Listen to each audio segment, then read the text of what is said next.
Hüsnü bağımda gəzəsən, gülü sümbül dərəsən. Sen kimi bir gözəli bağın içində görəsən. Baxasan gül yanağına, olasan bəsdir bular. Baxasan gül yanağına, olasan bəsdir bular. Deyəsən heç belə işlər olamaz, sən öləsən. Koca kaftar, sana 15 yaş olan kız ne gerek? Bəs qorxmursan mı ki hafız da gələr başa kələk? Sənə 100 yaşlı dolarma yanaşar ay dəyələk. Sənə 100 yaşlı dolarma yanaşar ay dəyələk.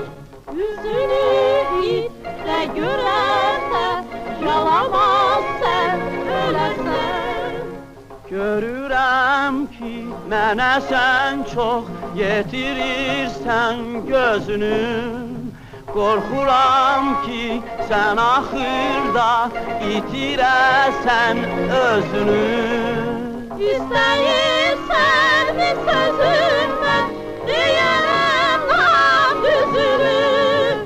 İstəyirsən mi sözümdən, deyərəm laf düzünü. Sən kimi bir qocaya qız yaramaz, sən öləsən. Mən kimi bir qocaya qız yaraşar, siz öləsin.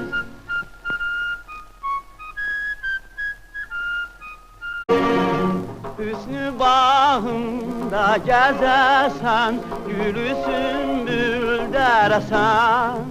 Sen kimi bir gözəli bağın içində görəsən.